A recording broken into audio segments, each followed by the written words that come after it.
పేదల నిర్మూలనే లక్ష్యంగా Uppala charitable trust Kalwakurthy నియోజకవర్గంలో కనీవిని ఎరగని రీతిలో వినూత్న ప్రయత్నానికి తెరతీసింది. తలకొండపల్లి మండలం చౌరస్తాల్లో దాదాపు 10 కోట్లతో ఉప్పల ఆశ్రమ బాలిక పాఠశాలను నిర్మించింది. ఈ కార్యక్రమానికి ముఖ్య అతిథులుగా మాజీ మంత్రులు శ్రీనివాస్ గౌడ్, లక్ష్మారెడ్డి, సబితా ఇంద్రారెడ్డి, నిరంజన్ రెడ్డి, మాజీ IPS RS Praveen Kumar, MLC Naveen Reddy, MLA Kasireddy Narayana Reddy, మాజీ ఎమ్మెల్యే జైపాల్ యాదవ్ తదితరులు విచ్చేసి పాఠశాలను ప్రారంభించారు. ఈ సందర్భంగా మాజీ mission Bhagiratha vice chairman Uppala Venkatesh మాట్లాడారు. తల్లిదండ్రులు లేని బాలికలకు 6వ తరగతి నుండి జూనియర్ కాలేజ్ ఇంటర్ వరకు విద్యను అభ్యసించడానికి దాదాపు 300 మంది విద్యార్థులు ఇప్పటికే అడ్మిషన్ తీసుకున్నారని, భవిష్యత్తులో 500 దాకా విద్యార్థుల సంఖ్యను పెంచి నిరుపేదలకు విశ్వాసాన్ని అందించి భవిష్యత్తులో విద్యార్థులు ఉన్నతంగా ఎదిగేందుకు కృషి చేస్తామని, ఈ పాఠశాల కేవలం నియోజకవర్గ స్థాయిలో కాకుండా తెలంగాణ, ఆంధ్ర వంటి ప్రాంతాల నుండి కూడా విద్యార్థులు అవకాశం కల్పిస్తున్నామని, ఇందులో ఎటువంటి స్వార్థం లేదని, ఈ మంచి కార్యక్రమానికి సహకరించిన దాతలకు ప్రత్యేక కృతజ్ఞతలు తెలియజేశారు.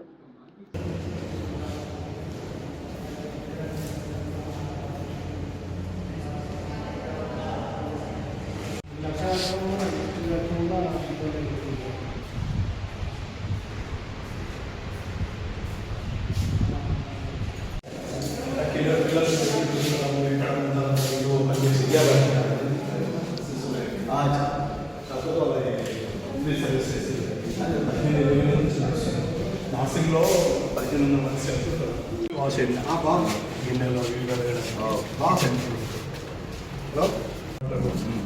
సోలార్ షీట్ చేస్తున్నాం దీనికి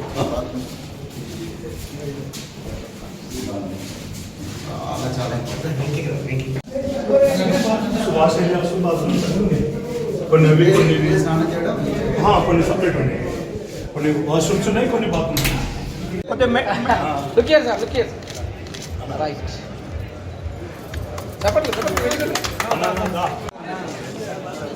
ఈ కార్యక్రమానికి అస్మా పాఠశాలలో కంటెస్టెడ్ కౌన్సిలర్ కిషోర్ గారికి ప్రత్యేకంగా స్వాగతం.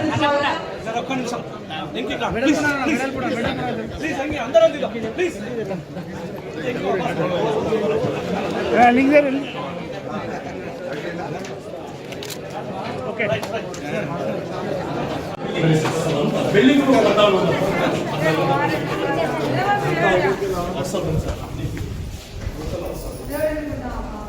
ఇది పోర్షన్ ఉంది, ప్రతి ఫ్లోర్ లో ఒక పోర్షన్ ఉంటుంది. కల్వకుర్తి నియోజకవర్గం తలకొండపల్లి మండల కేంద్రంలో ఉప్పల చారిటబుల్ ట్రస్ట్ ద్వారా ఉప్పల ఆశ్రమ పాఠశాల, ఉప్పల ఆశ్రమ కళాశాలను ఈరోజు ప్రారంభోత్సవం చేసుకున్నాం. చాలామంది పెద్దలు, చాలామంది మేధావులు, చాలామంది నాయకులు, అభిమానులు అనేక మంది ఇచ్చేయడం జరిగింది. కొన్ని వేల మంది ఈరోజు ఈ కార్యక్రమాన్ని ఆశీర్వదించడం జరిగింది. అందరికీ పేరు పేరున ధన్యవాదాలు తెలియజేస్తున్నా. మీడియా మిత్రుల ద్వారా నేను మరొకసారి తెలియజేస్తున్నా, కల్వకుర్తి నియోజకవర్గంలో, పరిసర ప్రాంతాలలో, తెలంగాణ రాష్ట్రంలో, అదర్ కాన్స్టిట్యుయెన్సీ, అదర్ డిస్టిక్లలో పేరెంట్లెస్ పిల్లలు ఎవరున్నా వాళ్ళని పంపించాలని కోరుతున్నాం. అదేవిధంగా కల్వకుర్తి నియోజకవర్గం సంబంధించి తల్లిదండ్రులు లేని పిల్లలు, సింగిల్ పేరెంట్ ఉన్న పిల్లలు, పేదరికంలో ఉన్న పిల్లల్ని తీసుకోవడం జరిగింది. ఇప్పటికీ ఒక 300 మంది అడ్మిషన్స్ అయినాయి. ఇంకా కూడా 100 సీట్ల వరకు మనకు బ్యాలెన్స్ ఉంది. ఇది కేవలం పేదరిక నిర్మూలన.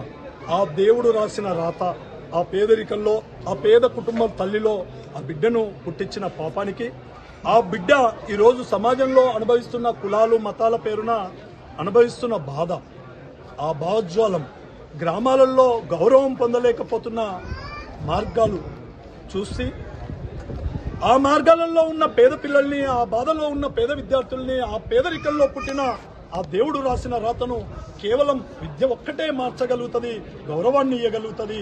ఒక ఉద్యోగాన్నో, వృత్తినో ఎంచుకోవడానికి, ఒక సంఘాన్ని, సంస్కారాన్ని తీసుకుపోవడానికి ఈరోజు మార్గం అవుతుందనే సంకల్పంతో పేదవాళ్లకు అంకితం చేయాలనే ఆలోచనతోటే ఈ యొక్క ఉప్పల ఆశ్రమ పాఠశాలను ఏర్పాటు చేసినాం.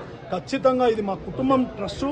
డెఫినెట్గా మా ఉప్పల వంశం అభివృద్ధిలో ఉన్నన్ని రోజులు, ఈ భూమి మీద మా వంశం ఉన్నన్ని రోజులు దీన్ని నిలబెడతాం. ఆ విధంగా ఈరోజు ఈ కార్యక్రమాన్ని శ్రీకారం చుట్టినాం. చాలా మంది ఇప్పుడే పెద్దలు ఆర్ఎస్ బ్రదర్స్, రాజమౌళన్న గారు, south India shopping mall, honour project వాళ్ళు ఇప్పుడే వాళ్ళు ₹1 కోటి పర్మనెంట్ డిపాజిట్ కొరకు మాకు ఈరోజు ఈ ఆశ్రమం నడవడానికి ఒక 10-12 కోట్ల రూపాయలు పర్మనెంట్ గా డిపాజిట్ కావాలనే ఆలోచన చేసినాం. నిర్మాణం అంతా మేము ట్రస్ట్తో చేసినాం. మా ఒక్క కుటుంబం సంపాదించిన డబ్బుతోటే చేసినాం. 10 కోట్ల రూపాయలు వెచ్చించినాం. ఇంకా 10-12 కోట్ల రూపాయలు బ్యాంకు డిపాజిట్ కొడుతున్నాం. ఆ డిపాజిట్ ఎక్కడ కూడా ఎవరం వాడుకోం. దానికి వచ్చిన వడ్డీనే ఇక్కడ ఉన్న ఫ్యాకల్టీకి కానీ ఇక్కడ ఉన్న పిల్లల భోజనాలకు కానీ వాడాలనే ఆలోచన చేసినాం. ఆ ఒక బర్త్డేలు లేకపోతే పెళ్లి రోజులు అలాంటికి వాటికి కూడా వాడాలని చేసినాం. అనేక సందర్భాలలో మేధావులందరూ ఇక్కడ వచ్చి బర్త్డేలు చేస్తామని కూడా ఇప్పటికే చాలా మంది రిజిస్టర్ చేశారు. హైదరాబాద్లో ఈరోజు నేను కన్స్ట్రక్షన్ రంగంలో ఉన్నా, ఒక వైశ్యుడిగా ఉన్న, ఒక కోమటోడిగా పుట్టిన, ఒక పేదరికంలో ఈ గ్రామంలో పుట్టినాం. ఈ గ్రామంలో ఉన్న జనాలు నాకు మనోధైర్యాన్ని ఇచ్చారు, ఈ స్థాయికి ఎదగడానికి అవకాశాన్ని ఇచ్చారు. వాళ్ళందరి కృషితోటి, వాళ్ళందరి ఆశీర్వాదంతో నేను ఈరోజు ఈ విధంగా ఎదిగినా ఈ గడ్డపైన సహాయం చేసి చచ్చిపోవాలనే ఆలోచనతోటే ఈ సంకల్పాన్ని తీసుకున్నామని చెప్పి తెలియజేస్తున్నాం. ముఖ్య అతిథులు ఈరోజు ముఖ్య అతిథులుగా శ్రీనివాస్ గౌడ్, లక్ష్మారెడ్డి అన్న, నిరంజన్ రెడ్డి అన్న వస్తుండు, ఆర్ఎస్ ప్రవీణ్ కుమార్ గారు వచ్చారు, సవితమ్మ ఇప్పుడు వస్తుంది, ఇంకా 4:30కు వస్తున్నది, జైపాల్ యాదవ్ గారు వచ్చారు, నవీన్ రెడ్డి గారు వచ్చారు, ఎమ్మెల్యే కసిరెడ్డి నారాయణ రెడ్డి గారిని చూపిస్తున్నాడు, 5 గంటలకు వస్తున్నాడు. అదేవిధంగా మల్లురవి గారు వస్తున్నాడు ఈవినింగ్ వరకు. వాళ్ళు ఢిల్లీ పోయారు, ఈవినింగ్ వరకు వస్తా అని చెప్పారు. అదేవిధంగా ఇంకా చాలా మంది మేధావులందరికీ కూడా చెప్పినాం. రాజకీయాలకు అతీతంగా దీని కార్యక్రమాలు చేస్తాం. నేను ఒక బీఆర్ఎస్ పార్టీలో ఉన్నా. వాస్తవం నేనేదో చాలా మంది ఏదో మాట్లాడుతున్నారు, ఏదో రాజకీయంగా ఎదగడానికి కాదు. ఓపెన్గా చెప్తున్నా, ప్రమాణపూర్వకంగా చెప్తున్నాం. నన్ను పుట్టించిన వాసవి మాత సాక్షిగా చెప్తున్నాం, నా కన్న తల్లి సాక్షిగా చెప్తున్నాం. ఇక్కడ ఇది రాజకీయాలకు సంబంధం లేదు. ఇది కేవలం 10 మందికి సహాయం చేయాలి. జన్మనిచ్చిన ఈ మానవ జన్మకు సార్థకత కావాలి. నా కుటుంబం పేరు, నా చరిత్ర పేరు, నా కమ్యూనిటీ, నా వంశం పేరు ఈ ప్రాంతంలో నిలబడాలనే ఆలోచనతో ఈ కార్యక్రమాన్ని ముందుకు తీసుకెళ్ళాం. 6వ తరగతి నుంచి ఇంటర్ వరకు ఇప్పుడు ప్రయోగం చేసినాం.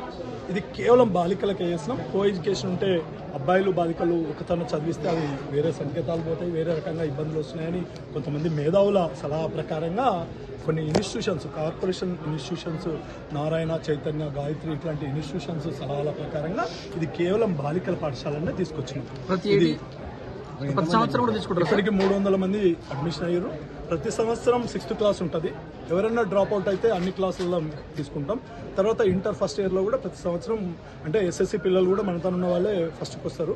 6th అయితే రెగ్యులర్గా ఉంటుంది. నెక్స్ట్ ఇంకా 5-6 మంది ఏదైనా డ్రాప్ అవుట్ అయినా సీట్లు మిగిలిన వాళ్ళకి ఎవ్రీ ఇయర్ కూడా ఉంటుంది. ఈ ఇయర్ అయితే ఇప్పటివరకు 300 మంది పిల్లలు ఇప్పటికే అడ్మిషన్స్ అయ్యారు. ఇప్పుడు ఇక్కడ 400 కెపాసిటీ ఇది బిల్డింగ్, 45,000 ఎస్ఎఫ్టీ నిర్మాణం చేసినాం. సుమారుగా దీన్ని బిల్డింగ్ అంతా కూడా నామ్స్ ప్రకారంగా చేసినాం.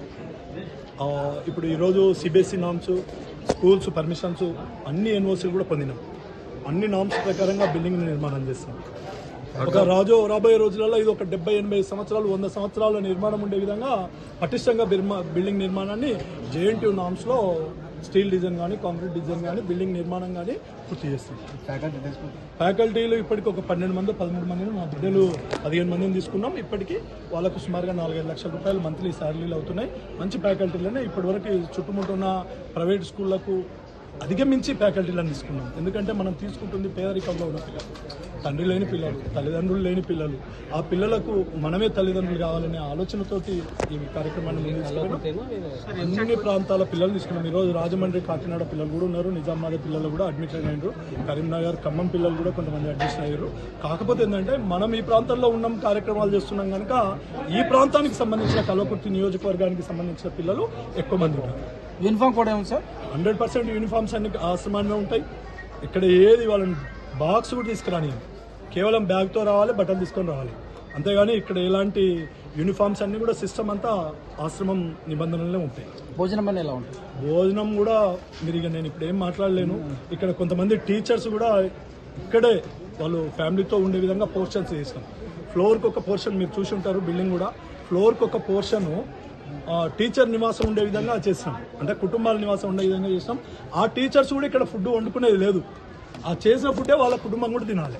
అంటే ఆ విధంగా పారదర్శకంగా తీసుకుపోతాం. డెఫినెట్గా మంచి బలమైన ఆహారాన్ని ఇస్తాం, బలంగా తయారు చేస్తాం, మానసికంగా దృఢ సంకల్పాన్ని నింపుతాం, సమాజాన్ని నింపుతాం, పిల్లల వ్యక్తిత్వాన్ని నిలబెట్టే విధంగా, జీవనశైలిని నిలబెట్టుకునే విధంగా, వాళ్ళు బయటికి వెళ్ళి 10 మందికి సాయం చేసి బతికే విధంగా, వాళ్ళ కుటుంబాలను కూడా ఆ దేవుడు రాసిన రాతను మార్చుకునే విధంగా తయారు చేస్తాం. డెఫినెట్గా తయారు చేస్తాం. శారీరకంగా దృఢంగా తయారు చేస్తాం, మానసికంగా దృఢంగా తయారు చేస్తాం, మానసిక శక్తిని పెంచుతాం, అదేవిధంగా విద్యను పెంచుతాం, ఉపాధి ఉద్యోగం పొందేందుకు ప్రయత్నం చేసేందుకు గట్టి విజ్ఞాతులను తయారు చేస్తున్నారు. Okay sir thank you.